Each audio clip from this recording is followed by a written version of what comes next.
Fabulous. All right, it's 6 o'clock, so I'm going to get started.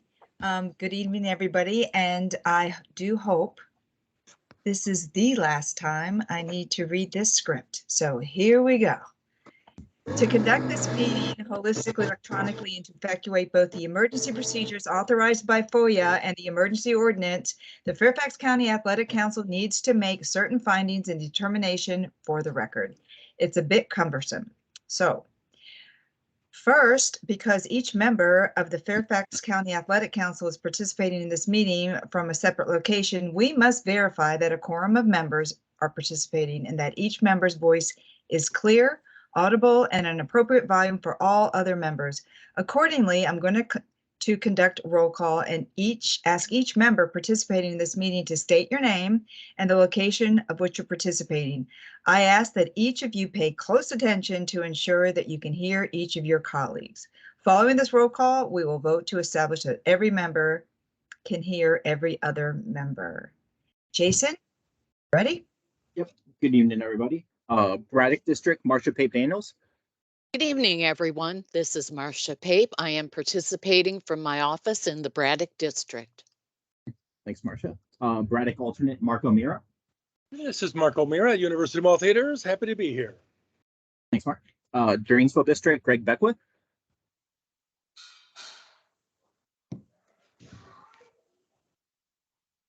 I know he was on. Are you there, Greg? He just was. Dranesville alternate, Brian Lewis. Hunter Mill District, Jeremy Lee. Or Hunter Mill alternate, Harold Leff. Franconia District, Lisa Mickey. Franconia alternate, Bill Bright. I am here in my house in Alexandria. Thanks, Bill. Mason District, Barbara Lowry. I'm here in my home in Mason District. Thanks, Barbara.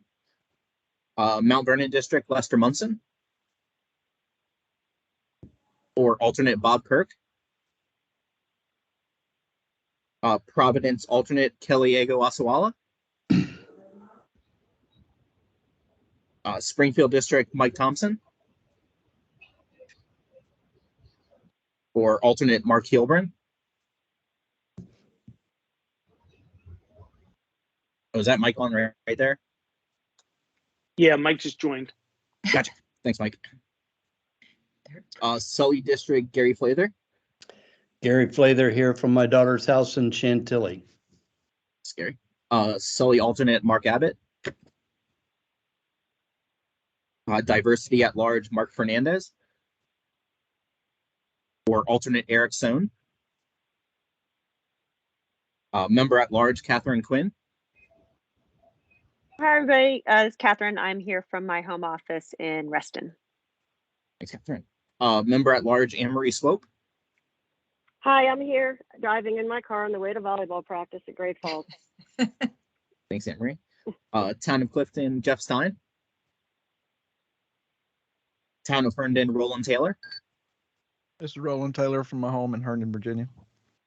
Thank you, sir. Town of Vienna, Tom Hanton. This is Tom. I'm here in my home in Vienna. Thank you, sir. Baseball Council, Rob Honey. I'm here from Westfield High School. Thanks, Rob. Basketball Council, Steve Bergstrom. Steve Bergstrom here from work at NIH. Thank you. Basketball alternate, Stu Clark. Fast pitch softball, Susie Williamson. Or alternate, Ryan Buchanan. Football Council, Mark Miena. Or alternate, Ted Hollingsworth. I'm here from my home in Oakton. Thanks, Ted. Lacrosse Council, Marianne Wagner. Or alternate, Dave Paddock. Slow pitch alternate, Christine Idup. Here. Oh, thanks, Christine. Soccer Council, Lula Bauer. I'm here in my home in Alexandria. And alternate, Trish Moxie. I'm here in my home in Springfield. Volleyball Council, Rob Bailey. Here in Annandale, Virginia. Thanks, Rob. And Anne Marie Swope still here. Women's sports programs, Jenny Cantwell. Or alternate Hillary Richardson. Good evening. This is Hillary, dialing in from her home in Ruston. Thanks, Hillary. Fairfax County Park Authority, Mike Thompson still here. Dan Sutherland. This is Dan Sutherland from my home in Bristow. And welcome to Kim Eckert.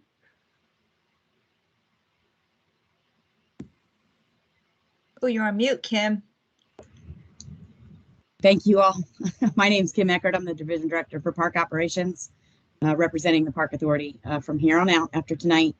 Dan's retiring, unfortunately, so we'll turn it over to him tonight for field status updates. Thank you. Boo. Thanks, Kim. Welcome. Dan's not allowed to leave. Fairfax County School Board, Dr. Anderson will be on a little late. Bill Curran. This is Bill. I'm here from my home in Fairfax. Thanks, Bill. Vicki Gardner. Yes, Vicki, I'm here from my home in Burke. Thanks, Vicki. And Paul Hatcher. And Neighborhood and Community Services, Palace, Washington. Hello, everyone. Palace, Washington. Deputy Director for Neighborhood and Community Services. Thank you, Jason. Yep. Welcome, Palace. Thank you. Keisha Dotson.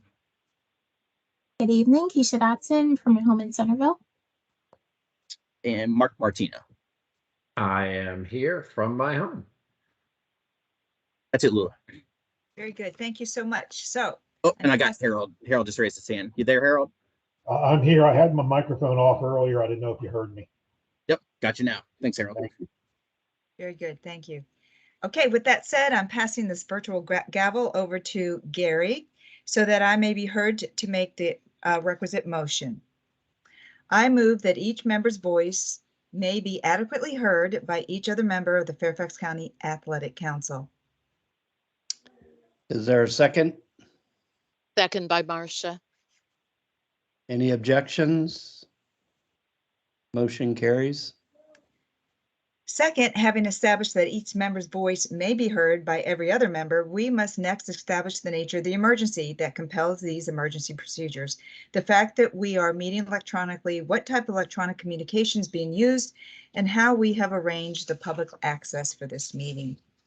Therefore, I move that the state of emergency caused by COVID-19 pandemic makes it unsafe for the Fairfax County Athletic Council to physically assemble and unsafe for the public to physically attend any such meeting, and that as such, FOIA usual procedures, which require the physical assembly of the Fairfax County Athletic Council and the physical presence of the public, cannot be implemented safely or practically. I further move that the Fairfax County Athletic Council may conduct this meeting electronically via Microsoft Teams, and that the public may access this meeting by calling 571-429-5982 with an ID of 696-027-060#. Is it so moved? Second by Marcia. Any objections? Motion carries.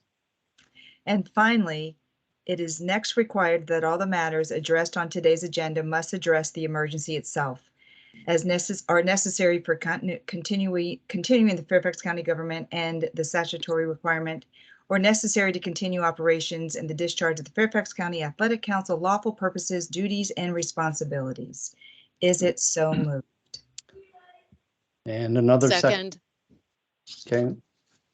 Any objections? Motion carries. Very good. Thank you so much. Again, everybody, this will be the last time I have to read that script, and I'm super excited about that. So as we move right along, Jason, are there any citizens here to address the council? I'm not aware of any, no. Nope. Very good. And there aren't any presentations to the council? No. Okay, so we're going to move right along into the administrative items. If we could have a motion to approve the January 18 minutes. Motion to approve, Gary. Is there a second? Second. Thank you so Second much. is point. Any objections? So moved. So I sent out I sent out, we're going to move sort of in the chair to the chairman's report.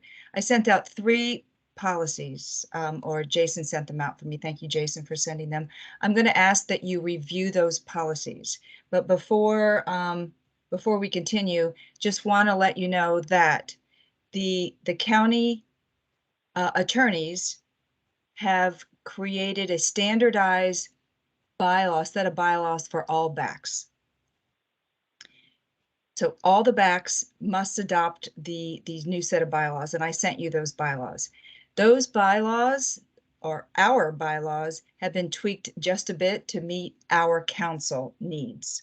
So I'm presenting those to you tonight. Again, these are standardized bylaws that all the BACs will be adopting.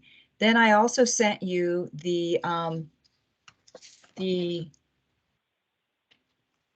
where is it? The policy. There it is.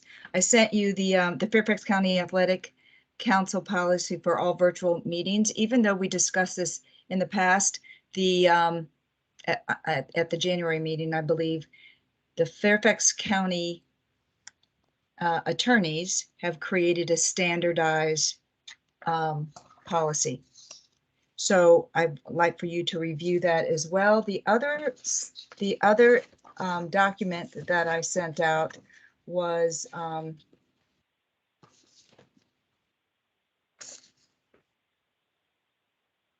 the participation, and I'm sorry, the bylaws. Okay, I'm sorry, the Fairfax County Athletic Council policy for all virtual public meetings. I sent that out as well for you to review. So with that said, this meeting for today is just to review those policies. Again, they are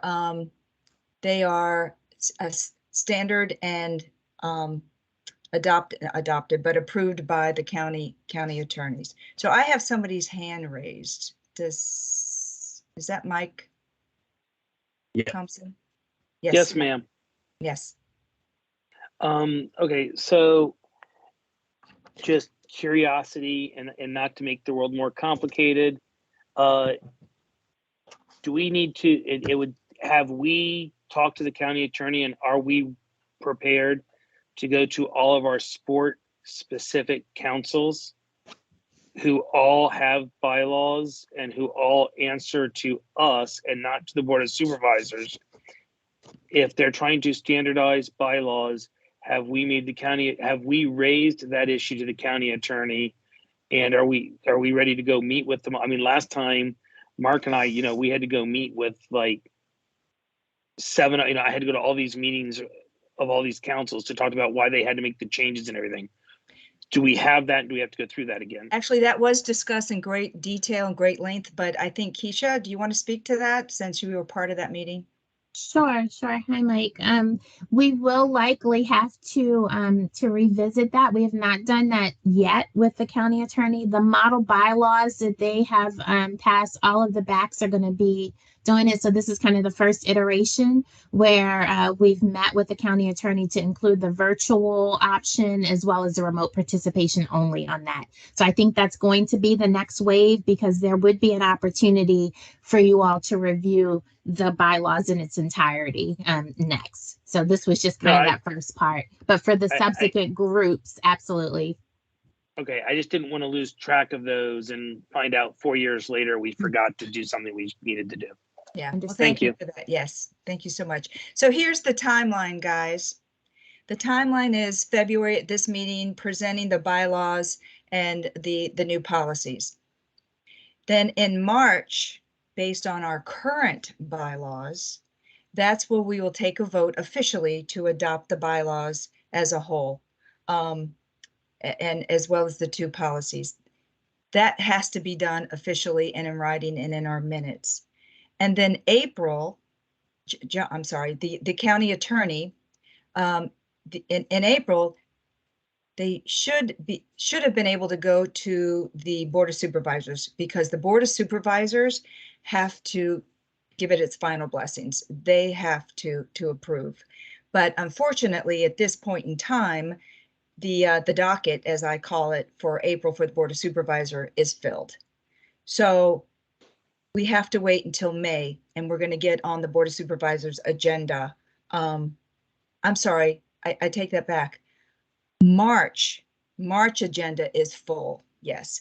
So we will be getting on the April agenda for the Board of Supervisors in order to give them their blessings and to approve our bylaws, which means we cannot implement the virtual meeting policy until May, which also means that March, we will be meeting in person just as the way we used to pre-COVID, and also in April. So March and April, we will be reconvening physically at the government center. And then April is when we're going to be able to implement the virtual policy meeting. Is there any questions? That's the timeline. What time are we meeting? You know what, We that's should be something, Going back to 7:30, correct? was it seven? See, I thought it was 7. Is it 7? Was it 7:30? Yep. Yeah, so we'll be going back to the exact time and location, which is 7:30. Yes, and all that information will be sent out well in advance. February, we're here for the last time. March, Government Center. April, Government Center, and everything. If everything goes smoothly, then we will be meeting in May. So with that says, are there any questions? We will vote in March. Lula, I'm sorry. Yes. I just understand what you just said. March and April we meet in person, and then you said, is it your anticipation that we're going to go back to remote meetings in May? Not remote meetings, the partial virtual We'll policy that go. we adopted. We'll go into in-person meetings, but under the new policy that allows a certain Correct. percentage of Franco. Okay. Yes. Yeah. Yeah. Okay. Super. So with that said, we're going to go into the committee reports, and the first one is the APRT, which super excited that the Board of Supervisors unanimously approved our board matter. So I am going to turn the floor over to Keisha. If you wouldn't mind just giving us a brief update on that, that's really exciting news. Absolutely. First, just thank you all who participated on this group with us. But this went on February 7th to the board, and they unanimously approved the report. And there are some budget asks in there, and Lula will talk to you a little bit about kind of what that process looks like, and I have the dates for you, Lula. But we're very excited about that. We're able to get that board item over, and the full report as well as the matter has been sent to you all for review. With looking at trying to, I don't want to choose my words correctly here, but I don't want to say fix, but to return to equity in some situations for this. There is a cost. We're looking at there's going to be a $300,000 consideration going to the board, which is what's outlined in the item. So we will share information. Lulu will share information about how you can support that as a council, but we have very excited that we were able to move that forward. We will also have that information posted on our website. I think it went up yesterday, but I have not double checked today. So I'll just make sure that the full report is there and available to share. But that's where we are. That was on February 7th that the unanimous support of this rest of the recommendations have moved forward. So with that said, once the calendar comes out in terms of the budget hearing, we're going to need support in order to go speak before the Board of Supervisors. But as soon as that calendar is prepared, we'll send that out so everybody can start registering to speak before the Board of Supervisors. But that'll also, Keisha is going to be sending out some information, so we will know what to speak to. Yeah. Well, thank you so much for that. That is just so exciting. We have so many initiatives going on, and it's just so nice to see this one has gotten through unanimously. So thank you so much, Keisha, for all your work. And also, I have to say, it was a learning experience for me with all the new policies and working with the county attorney. And Keisha, thank you for all your time and guiding me and keeping me informed and during that process. So thank you so much for your efforts. I appreciate it so much. Moving right along. Lula? Yes. Lula, along those lines, I think the budget hearings will be what, early April? Not sure. I Keisha, have the yes? dates for you, April 11th through the 13th, Mike. Oh, and we'll perfect. send that out to you. Okay, so Lula, I wanted to bring up now that I would suggest, and I don't know who best connected to this should draft it, but I think that a letter should be drafted that can come from the council that we could approve at the March meeting, that everybody could sign on to and approve the language of as a letter from the athletic council in support. Because if we do that at the March meeting, the budget hearings are before the April meeting. So I would just suggest that we consider a letter be drafted between now and the March meeting that could be adopted by the council and that you could send to the Board of Supervisors, and that could also be a handout or whatever to staff when you or whoever speaks officially on behalf of the athletic council at those early April budget meetings. Very good. Yes, that's Jason, if you could just, I'll catch up with you tomorrow just to remind me so I can put that on my calendar and get that going for March. Thank you, Mike. Mike, do you still have a question? Okay, put your hand down. On my end, it shows my hand down, so I apologize. It says I can raise it, but it's not showing it up. It's okay. I'm gonna miss those waves when we're not doing that for sure.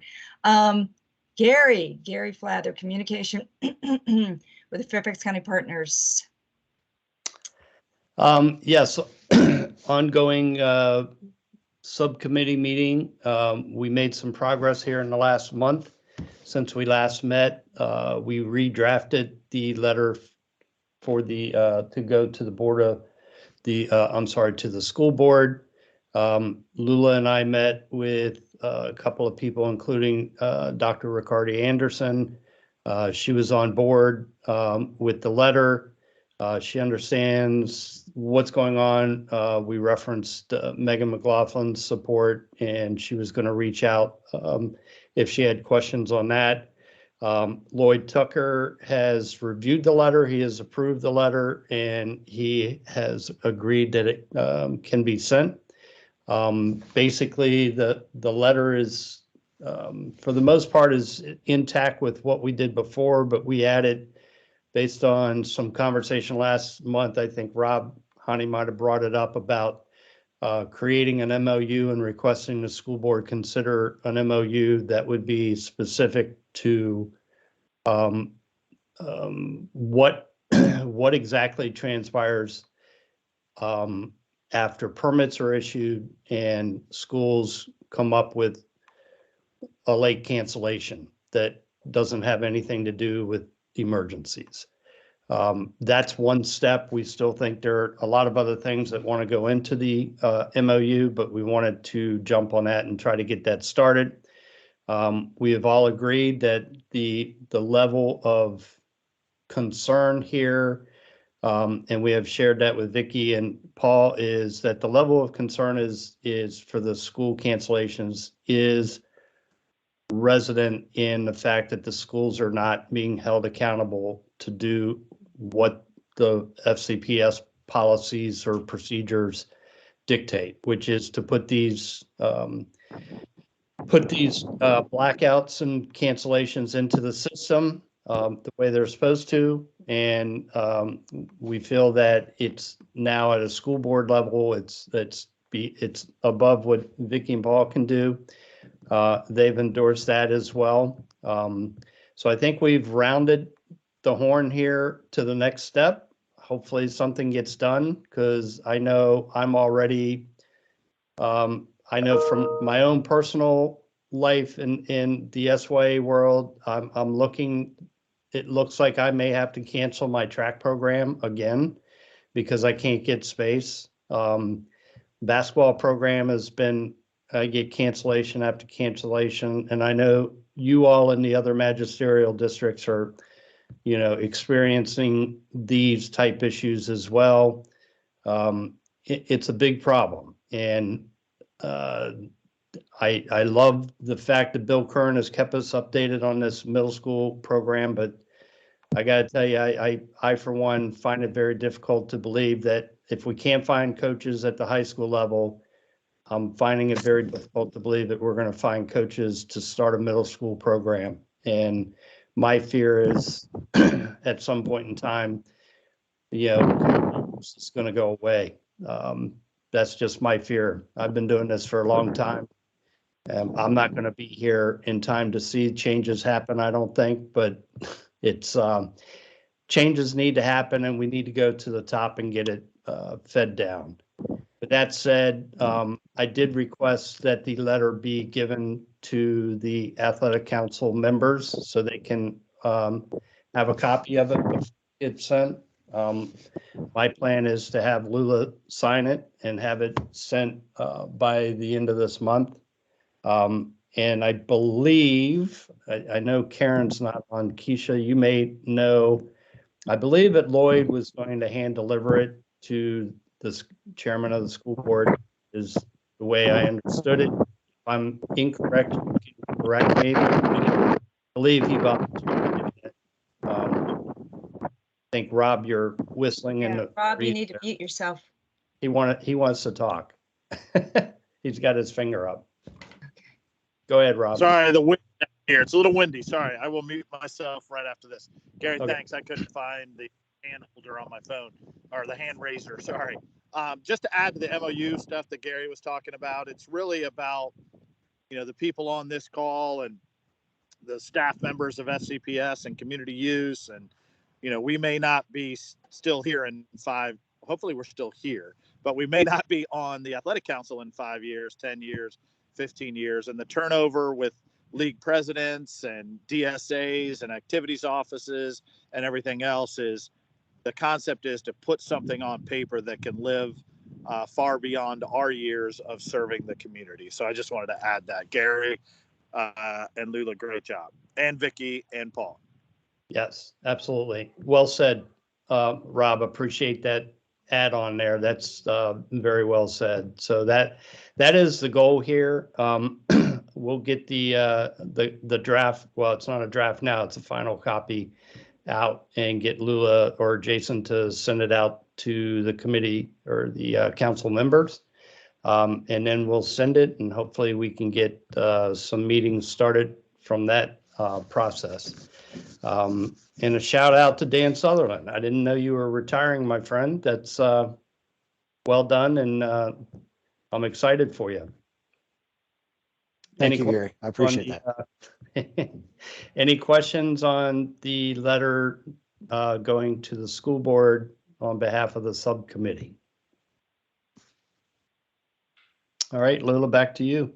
Thank you so much, Gary. Thank you for that. I appreciate it. Mark Martino.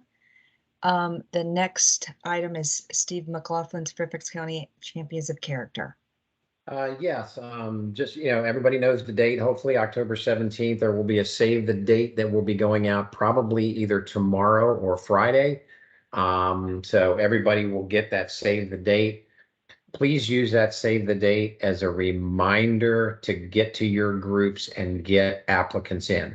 We really want people to apply. Go to your coaches, go to your parents, whoever it is that you're doing, to make sure we get everything is up online. It's up on the website. The save the date has all the information of where you go. And we're going to hopefully once a month kind of try to pound the community with, hey, we want, you know, these applicants in, because and I think everything changes. Jason, I want to make sure I got the date right. I think August 1 is the deadline. So it seems like it's far away, but it really isn't. And then the committee that Karen has put together, will review those and we'll come up with winners. And October 17th will be our date. But the save the date will come out soon. And again, please reach out, go to back to your people, and let's get those people in. That's it. Very good. Thank you for that. Next agenda item is reports by the sports representatives. Jason? Baseball Council, Rob? Sorry for the wind. We had our baseball council meeting a couple weeks ago. Allocations have gone out or are going out currently from Andrew. We do have some exciting news that we probably can't announce tonight. Gary's familiar with it. That may happen the weekend of April 29th at Patriot Park North, where some hopefully we'll be able to announce it at the next meeting. But keep April 29th on your April 29th and 30th at Patriot Park North, sort of on your calendars. I'm going to turn it over to Gary in a second to talk to the baseball item on April 15th at Patriot Park North. But minus some dugouts on the big fields, I think the park is pretty much done. They're going through the punch list now, and I believe it's opening up on March 1st. Gary, you want to say anything about April 15th? Yeah, April 15th is our annual meaning SYA's annual Little League opening ceremonies, and we've talked with Tim Lander and Sarah and gotten permission to do the opening day, and we're working on a combined effort to do the actual grand opening / SYA parade with all the little kids on April 15th. So looks like that's going to work. Haven't finalized all the details yet, but and what really cool location? It's fabulous. You know, if you haven't been there, you should go there. It's better in person than it is in pictures. I have a lifelong buddy of mine. We played baseball together growing up and even into adulthood, and we still live in the Centerville area. And he hadn't seen it. So we went to a Mason basketball game, and driving back, I swung in there and showed him the park, and he was awestruck. It's very cool. So yeah, great. So we're excited. SYA is excited to be a part of it. You know, SYA SYA built the property out there before the park came in and showed us up and put something really nice in there versus what a bunch of knuckleheads can put together. So they did a pretty good job. It's outstanding. You should really try to get out there. One other quick baseball announcement. There is another mini stadium going in at Capital One. Some of you may have been to the Perch and the Capital One Center with the concert hall and the beer garden and the rooftop putt-putt. I'm sure Coach Martino's been to the mini golf there. But it's a really cool setting at the Watermark Hotel. They're building a mini baseball stadium there as well, synthetic turf, lights, pro-style dugouts, the whole thing. So we have nothing like Patriot Park North. It's a single stadium. But if you drive by Route 123, it's right there below the Metro rail. You'll see the lights, private complex through Capital One.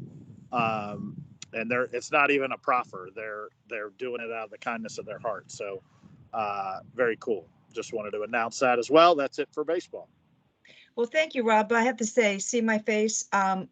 I didn't process anything that you and Gary said. I'm still back on. I've got this big announcement, but I'm not going to tell you till March.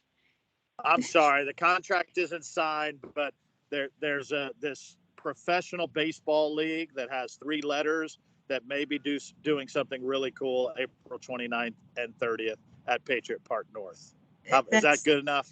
Well, no. But anyway, just so you know, moving forward, you never tell a woman you've got a big surprise, and I'm not going to tell you what it is. So thank you for that report.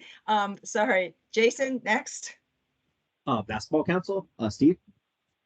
Yeah, no major announcements with 3-letter organizations for basketball, unfortunately. something to aspire to. Overall, two major observations were good on the good side was we had no snow, no outages, no power failures. So this is the first year I think we've ever finished on time, right? So the most basketball programs will be pretty much done with the regular season this weekend and then moving into playoffs. So basically, most winter basketball is going to be ending right on time, somewhere around the first of the March, right? To echo what Gary said about cancellations, we had a bunch of those, and that's a standard complaint. It's nothing new for me to report out, but I would just wholeheartedly support the letter that they're moving forward with. Very good. Thank you. Thanks, Steve. Nobody here from Fast Switch. Football, Ted. We're in our off season, so nothing to report. Thanks, Ted. Lacrosse, I saw Jeff Deal signed on. Jeff, did you have any updates? I'm here. Yes. Spring rec lacrosse is kicking off. Other than that, everything is terrific and everything's shaping up, looking like a good season. Okay. Thanks, Jeff. Slow pitch softball, Christine. Nothing really to report. Registration is open. We'll be starting our season the 1st of April. Thanks, Christine. Soccer, Lulu and Trish. Trish, do you have a report? Travel teams are gearing up for early March tournaments, and our rec numbers, registration for spring, are again very, very high. So I'm begging for fields, Jason. Sorry. That's it. Oh dear. I hear Capital One has a field. The ball they play with is really small. It hurts when you kick it. That's right. Thank you, Trish. Do you have anything, Lulu? I know. I'm good. Thank you. Gotcha. Volleyball, Robin and Marie. Hi there. All right. So for club volleyball, we're about halfway through the season. As hard as that is actually to imagine, it's going to stretch out into June or July for a lot of folks there. There's a number of rec leagues that are starting up for the spring for, I think, all the way from elementary up to middle school, a lot for girls, a couple for boys maybe as well. For the boys high school, we've now got paperwork submitted for interest clubs at 16 of the 25 main schools. I guess it actually some of the, I guess the 16 of the 25 Fairfax County schools. Expect that we'll have that up to 20 by the end of the month. There's some other places that are still working, so there's a lot of interest happening there. Bill, I'm hoping we can get together soon and kind of plot out the next steps for that, hopefully. And I think that's it. Very good. Thank you. That's it, Lulu. Okay. Thank you very much. Matters of interest, school board, Bill and or Vicky. Is Bill on? I'm here. So Bill, before you start, I just wanted to say that I have gone back to the coaching world, high school coaching world. I love coaching high school. So I'm coaching, and one of the modules, the mandatory modules, was the mental health awareness module that I saw for the first time, because when I was coaching at West Springfield, they didn't have that module, and it was the Monday Foundation. You guys did such an amazing job. And what really stuck out to me as a coach, Bill, was your part on gosh, now I just lost my train of thought. But anyway, you guys did such a great job, and it was great to see so many athletic council members, coaches, take part in that and creating that module. So I just wanted to say great job. Thank you, Lulu. I really appreciate it. The the Monday Foundation was just a phenomenal driving force behind that, and I know we have it available specific for our high schools, and if some of that tailored to our high school coaches. But there's also the public side. There's also the side that is available to this group. I know we've had the group come in and speak before to the athletic council on this on their training, the presentation, what the foundation does. We have had, of all the PD that we require for our coaches, and the list always seems to get longer every year. That's the one we get the best, like the most positive feedback on. So I appreciate the comments, and I'm eternally grateful to the Monday Foundation for the work they did on that. And it has definitely benefited our coaches as we've come out, particularly as we have come out of COVID, and they've dealt with our student athletes in that realm. Where are you coaching? What high school? West Back at Poe. West Springfield? West Poe Okay, girls. all right. Yeah. There you go. Yeah, resilience. That's what your part was. That was so. It really left an impression. It really left an impression in terms of prevention. So anyway, I just wanted to mention that. Sorry I'm to glad take you're you back off. in our coaching realm. Thank you for that. As far as, on the high school athletic side, we're wrapping up the winter season. Monday, we start the spring season, believe it or not. So we go live full go on Monday. It is a holiday, but most of our teams will begin practicing on Monday and get things rolling and get the ball rolling pretty fast. I met with the DSAs today. I do want to share. I shared with them and I put it in writing that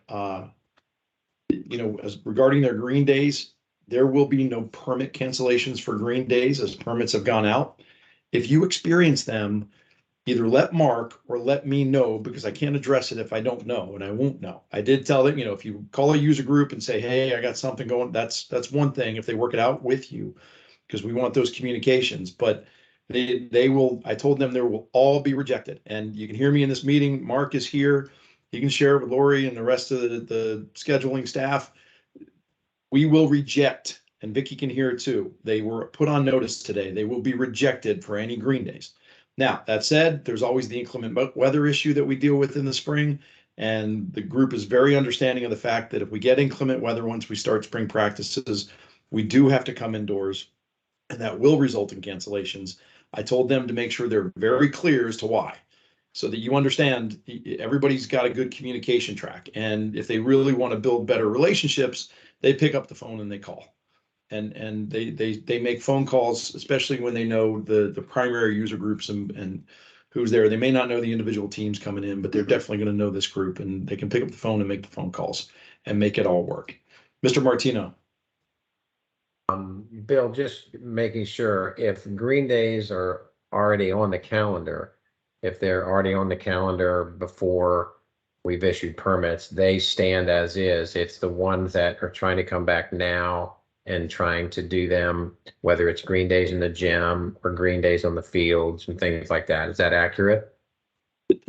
Basically, yes. I'm still, happy to work with you as we try to clear those green days where they're taking too much, where it's going too far, and clear those. But the baby steps of the cancellations are an easy one to stand, to put the draw the line in the dirt on, and can back that off immediately. I told them the same thing with regards to watching how much time they're using and making sure that we're not impacting or limiting impact of community use overall.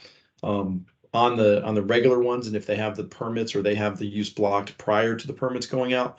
But the big piece of that was the message was sent. There will be no accepted cancellations for the request of a green day permit after permits have gone out. They have the dates. Vicky provided them a sheet of when the dates needed to be in. We shared that with them and a link with them to remind them. She's gone over it all with them as well. So they're on notice, and I need to know if it happens so that I can address it and tell them, no, you don't get this. And they're going to have to deal with it. Steve, I see your hands up. I know it's Lula's chair. I saw your hand up. Go ahead. Yeah, I just have a quick question. We're doing some data gathering in the at Basketball Council, and so we wanted to see if where we would get the source data for which high schools ran 6 basketball programs, freshman, JV, and varsity on both girls and boys side. Basically in general, because there were a lot of schools in the Northern Virginia area that canceled girls basketball at some of those levels, and we would like to see how that hit Fairfax County. I can query the DSAs. I can ask them to tell me if they didn't have that. We can also ultimately pull the MELs. We have access to that centrally and take a look at what we have. We have seen waning participation at the freshman level, in some cases, surprisingly, where you wouldn't think it would happen. So I'm happy to share that with you, because we really can work together to build up that pipeline. I'm a believer, even if they only ever play their freshman year, an athlete only plays their freshman year. Studies show that impact lasts the rest of their lives. And so, I want to, encourage that we do that. So happy to approach that collaboratively with you. And, if we can just connect offline by email, I'll get the data for you, and then let's see what we can do in those particular areas to push it forward. All schools are funded the exact same way. So every school is given the ability to run 6 programs. Yeah, I didn't think it was an issue of money or funding. It was more of a sad that the pipeline due to COVID really has been disrupted. So yep, totally agree. That. Okay, totally agree. Thanks. That's great, and I look forward to that, Steve. I'm happy to jump in that pool with you. So with that, again, things are busy. There's not anything real big. We're just starting to meet with our group with regards to the middle school track program and what that's going to look like. It grew a little bit as we now have 5 principals on it from the middle school level instead of the original 2 that we were directed towards. So coordinating that calendar is taking a little bit more time. So I haven't sat down with that group yet. I did outline some things for the DSAs. Their involvement, frankly, is going to be pretty limited at the high school level because this is middle school driven. Again, in the fall, there's the intent is it's essentially all run through at the middle school itself, and they're self on property, and outside that's cross country. The track will have some impact on track, but we got a couple of different models we're looking at as far as scheduling. I can't say there won't be any impact, but we're looking to limit that. We're talking a total of 4 meets. So we're able to, spread out throughout the county with, approximately 4 teams per meet. So you're looking at, doing the math, you're looking at 6, 7, 8 different schools being impacted across the 25 schools on a Saturday, and rotating that so we don't hit any one of them too many times. So no more than about 2 per school within that 4-week period.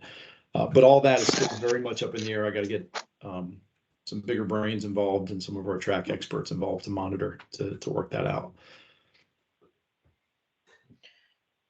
I just would like to say, I'm sorry. I just would like to echo that the track program is a great youth program out there.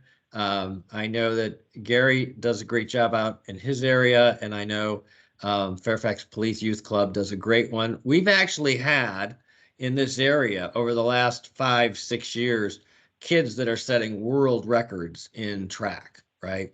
And I don't know of any other area in this metro area where they can make that statement. It is an amazing program. And it's so hard to run. So, and it's so dependent on weather and lots of volunteers like everything else. But I just like to say hats off to you guys for running those track programs. There are lots of kids benefit from that. Thank you. Gary, you have your hand up? Yep. Bill, are you allowed to share what the 6 middle schools are? Well, for the track program, it's going to be all 26 are going to roll that out. That's going to be division wide come next fall. So what the Dr. Reed has proposed is division wide across the board for all 26 middle schools. Right now we have our pilot programs. They've run to the point where you really have not seen them, which is what I told you was our original pilot vision. Our superintendent has taken that a step further. But the pilot vision, I haven't heard a word from any of you, so I'm really happy about that because we haven't impacted your use, just like I said, would be our focus.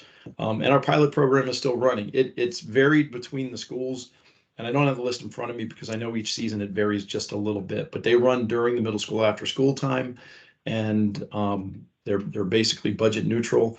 And when they play the other middle schooler, when they go outside of the school itself and they play another middle school, that's a pretty limited one-off situation. And they're even trying to do it right after school so they can attract the kids to stay and be a part of it, so they can be the spectator side of it. So we've been able to do that really quietly. So the impact is extremely limited. Bill, when you mentioned 6 principals, you meant that they're on your committee as you try to develop how this is going to work, right? Understood. Yes. I'm sorry, Gary, if I misrepresented. No, that's okay. That's what I was referring to. Thanks. I know the chair of the principals is going to be Jim Patrick, who was a DSA at Lake Braddock and is now a middle school principal, and he's chairing the principals group and has been our representative all along. The other ones that have joined that group, frankly, I'm sorry, but I'm not having that list in front of me. No, that's okay. I actually confused what it was you were expressing, so thanks for the clarification. And hopefully the program succeeds, but you know, I've said it before, I have concerns. You know, those kids, that means I'm not gonna run any 7th and 8th graders because they're gonna run for their middle school. You know, it's a problem. I mean, I know you guys are working hard to make it not be a problem, but it will become a problem, I'm sure. There's a question, Steve put in there, how does Girls on the Run program work with the Girls on the Run is predominantly at the elementary school level. That is not FCPS sponsored. That's an outside group that's generally sponsored through PTAs, PTSAs at the school level. So it is not directly affiliated with FCPS, although it kind of seems that way. So there really would be no impact with regards to that group. This would be separate from that. Thank you. That's pretty much it. We're kind of in that, again, not quite the state championships yet, and we're just getting ready to start a whole bunch of other stuff. So next month there'll be a whole lot more to report. Sweet. Vicki? I turn it over to Vicki. Thank you. Thank you. And thanks for addressing the Green Days, Bill. We've been looking at those and talking to the DSAs also. I want to bring up something specifically about the basketball in 2 of our middle schools. We're not quite sure what's going on, but we've had reports from NCS users that at Jackson and Kilmer middle schools that the floors are slick. Around quite a few of them I've emailed and said that their players are sliding all over the place. Around what actions that we've taken is we've called OFM, that's facilities management, had them do an assessment. Actually, I had a meeting last week with OFM, energy management, the custodians, and we discussed what potentially it is. We have the manufacturer that put on the wax seal last year at those particular schools, so it might be something to do with the wax. Energy management does have where they take down the heat, and there's not much humidity or body heat in there after school, and before they start it back up for the community use programs in the evening, maybe some condensations occurring from that. They have monitors on it. We're monitoring humidity, but the whole point is we just don't know at this particular time. And that probably accounted for a lot of that's 2 whole schools we wiped out, you know, but we did it for the need of safety because we can't have kids falling around. It's not happening during the day. That's the tricky part of it. The daytime is not seeing any of this. And it's something that happens from the end of the school day until we start up with community use that we're starting to see the slick. Again, if they shut down the energy and we have all the humidity, you know, that's building up and it just trickles down and you have moisture and condensation on the floor, that's what they're looking at perhaps. After the vendor comes out for the wax, we're looking at dampers and perhaps other forms of dehumidification that's in the system itself. So we are working on it, but I just want to address that and say that this is not something we're just closing just because, you know, we just didn't want anybody to fall and get hurt, you know, if there's a compensation for that. All right, that's all I have, but thank you. Thank you so much, Vicki. Appreciate it. Park Authority? Good evening, everybody. Just have a little bit of an update tonight, although Rob and Gary, I believe, shared a little bit about Patriot Park North. We're 99% complete, so we're almost there. Just a little bit of buttoning up's got to occur. As was mentioned on the 3 upper fields, we're actually getting some dugout covers installed presently, or maybe it starts next week, but should be done by hopefully March 1st. As you see by the list there, they're just completing typical punch list items for the site, which can be rather minor or could be somewhat significant, but nothing that's stopping the fields from being used or the lighting systems from being used. We are presently getting permits approved for all of the restroom facilities and the announcer's booth. So all of the building structures, we hope will have approved permits within the next 2 weeks. And then last but not least is we hope our non-RUP our ability to access the facilities with the public will be approved and in hand by March 1st. So we'll be 100% good to go. Long time coming, a year and a half that Gary and them had to deal without having any sort of fields to play on, and then having these available for the entire community to use. But it's almost done. Just a couple other updates. Winterset Varsity is still in progress and hope to open up next year, but it's a long-term renovation of the police administrative building going on there. But we hope that when they're done, we'll have the ability to irrigate the field and improve the conditions there. And lastly, Cunningham Park, South Run Parks are getting the irrigation systems replaced. Lewinsville, I believe we've just started to finalize some of the documentation to replace the synthetic turf carpet on those fields. And the Scotts Run, in parentheses, name question mark, I still don't know the actual name of that facility, but there is going to be a medium-sized synthetic field that's going to be lit opening up there in the Tysons area. Hopefully this coming fall/winter.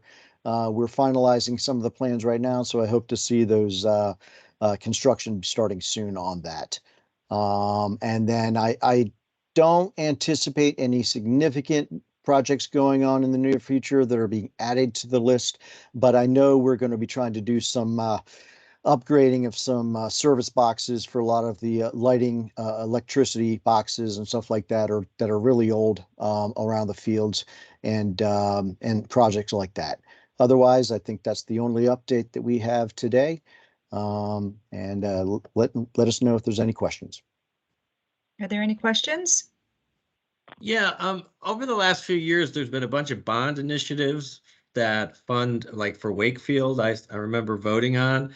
Can we get any type of report of how those spendings are occurring and what the process is for us to, for citizens to chime in on the different areas for those bond initiatives?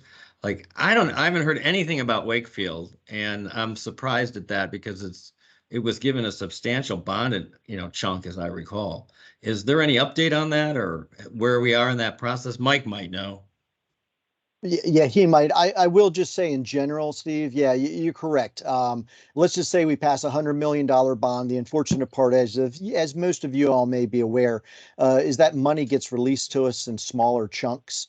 And so therefore we have to take, like, let's say we get it released to us over 4 years or 6 years time. We only get like 25 million approximately at a time. So we have to plan within that 25 million which projects are going to get accomplished. One of the most important projects that are getting done right now is the Mount Vernon Rec Center. Now that's not all bond money. There's other funding sources going to that. And I know that Wakefield in particular is going through the planning stage right now for the design and future efforts that are going to be done with the renovation of the facility. But I can get you an update, and we can report back to you on that and any other questions you have that might be related to the bond. But Mike, again, may know more than me. Yeah, one thing, Steve, about the bonds, there's a couple things to keep in mind. Not only do you have the timing issue Dan's talking about, but specifically for Wakefield, let's think about Wakefield and Audrey Moore Rec Center separately. There will be, and the reason I say that is that rec centers are really big, expensive bond projects. So one of the things, like, for example, that we're having to do, Mount Vernon is going through its renovation now. There was some money in the last bond for planning for doing the renovation of the Audrey Moore Rec Center. That planning piece, so that if the voters in the county approve another bond, that money would be able to be used to do the renovation of Audrey Moore Rec Center. But at this point, as I recall, the Audrey Moore Rec Center, that bond, there's been no approved bond for doing a renovation of Audrey Moore. You're talking about a $40 or $60 million project when that's done. I mean, inflation, so I'm not sure where it's going to end up when all is said and done. But the other thing to keep in mind is that through the process that the county has gone through, it looks like the park authority will be on a 6-year bond cycle moving forward rather than a 4-year bond cycle, which means that there may be larger chunks of money approved. But again, we have this issue that Dan talked about, that the county, in order to keep our bond rating, only sells so many dollars worth of bonds in any one year. And so you have all the school bonds that have to get paid and all the other county bonds. So we get a small piece from a cash flow perspective to work through in that process. Now, how does that bond process work? Literally the very first beginnings of looking at how much bonds to ask for, what that could look like, is beginning now.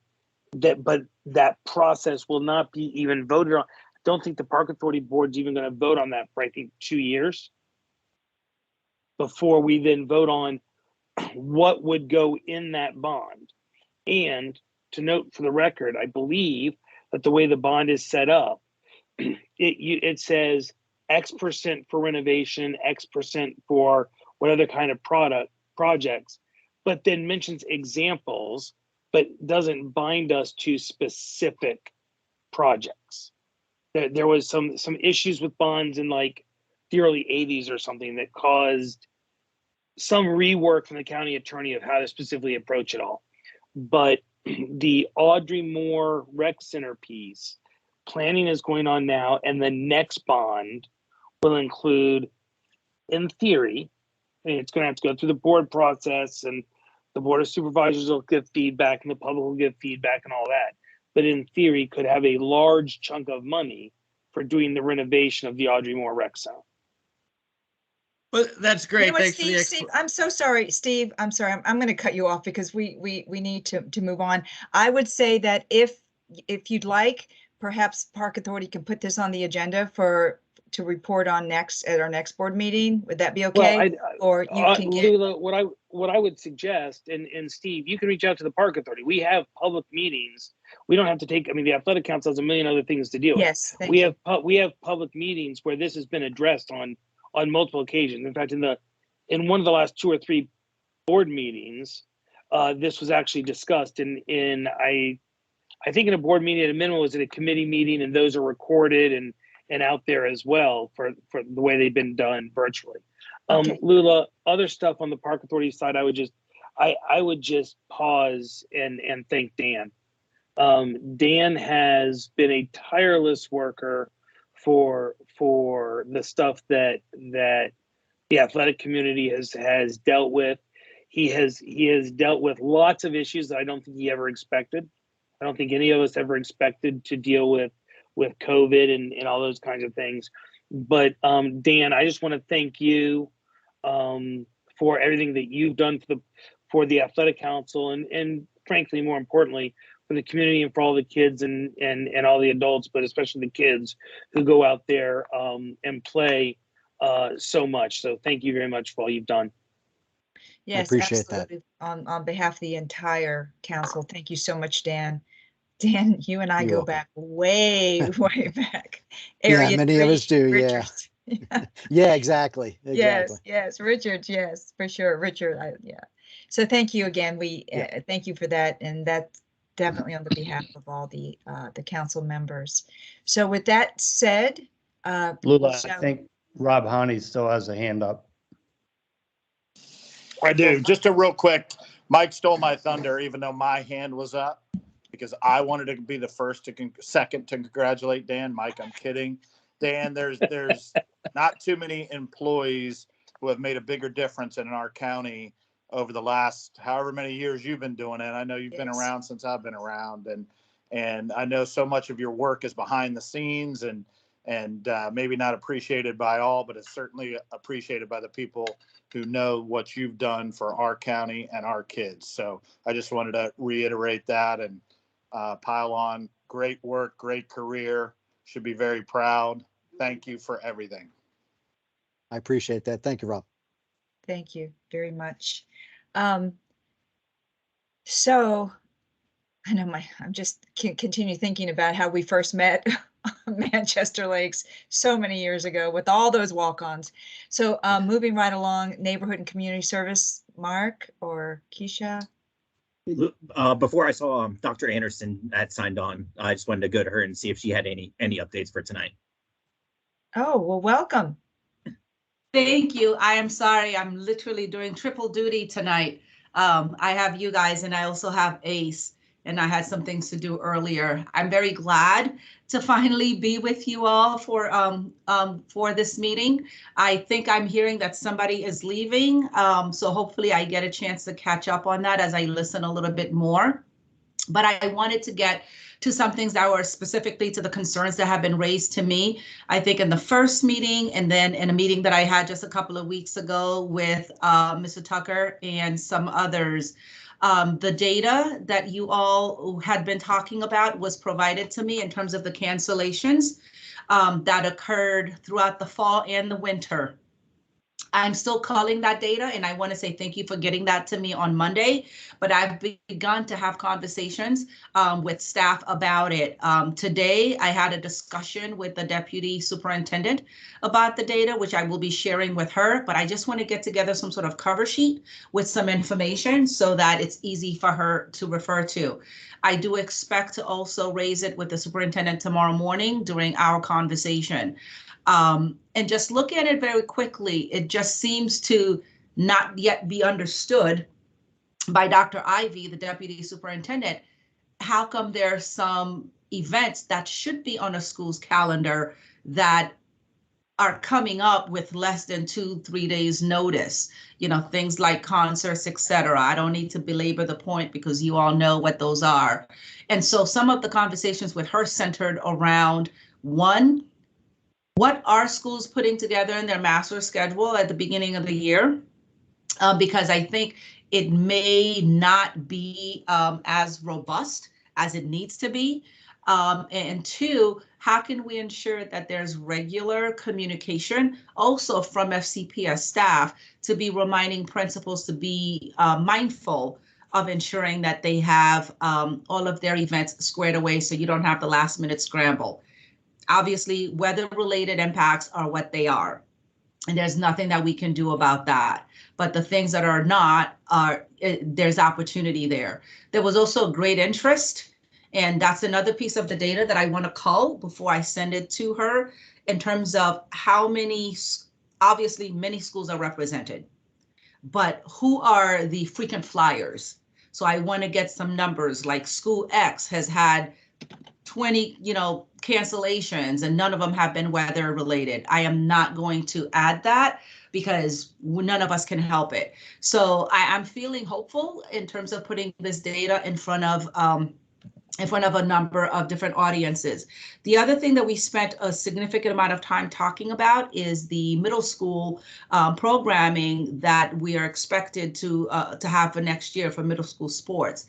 What is the impact, if any? We talked about that they may not be overlapping time, but as Mr. Tucker shared with me, the county does provide some support for the after-school programming in terms of funding. What does that look like? So all of those things, as they're working it out right now, these are some of the things that she's added to her agenda. And I think I'm going to stop there and take any questions and or comments. Anyone have any questions or comments? Gary gave a pretty thorough report early on, and so everybody's really pleased with the movement going forward. So with that said, does anybody else have further questions for Dr. Anderson? Okay, then. Yeah. And I'll keep you all posted in terms of what some next steps are from the staff side, because I know this is something that we want action on sooner rather than later. I love hearing that. Thank you so much for that. Thank you. So moving forward, community service, neighborhood and community service, Mark? Yeah, I've got a couple things and then I'll turn it over to Keisha. Just a couple quick things. we're finishing up the winter season right now. Like Steve said, and a lot of us are happy about, the weather has been good, so we haven't had those crazy cancellations and things like that. Spring season, we're just getting started. We know permits have gone out for some. We're trying to equally make everybody miserable. Seems like it's our job. But we're doing our best. And if you do have, obviously, all of you know that you can contact our schedulers. Please reach out to them. If you have questions, they are there for that. They're there to look. They're there to try to figure out. That's our job. It's part of a puzzle, and we do our best. So please don't hesitate to reach out. The biggest news I have is, for most of you, is that we have a big community meeting next week. So on next Wednesday, it's the week from tonight, 7 o'clock to 8, hopefully 8:30. NCS, FCPS, FCPA, we're working together to be really an informational session that we can provide as much information as we can about the things that we do. We will also then provide the link of the PowerPoints that will be there so people can go look. And if they have to ask, they have individual questions about specific things, they can. But that's the big thing, big community use meeting next Wednesday. And with that, Keisha, I will turn it over to you. Okay, I'll be very quick. I know we almost made it to an hour tonight. Just wanted to introduce Palace Washington, who's one of the deputy directors here at NCS. I will be transitioning my role from support for this council, and Palace will be filling in until she hires my replacement. So just wanted to make sure everybody was familiar with Palace if you didn't hear her at the beginning of the call. Welcome. Thank you. Appreciate it. I should say that the announcement for Keisha's position did go out this past Saturday. So we're hoping that in our internal recruitment process that within the next couple of months, we will have someone secured and in that position. But I will definitely keep you guys posted. Very good. Thank you. And thank you, Keisha, for all your work. You've made such an impact, and you've been so helpful for me. And I really do appreciate that very, very much. You will be missed, but I have your phone number. So with that said, moving right along, any new business? No. Old business. Is there a motion? Move to adjourn. Second? Second, Gary. Any objections? So moved. See you guys next Thanks, month Dan. in person. Thank you, Dan. Thank you, Keisha. Bye all. See you all. It's the next Welcome.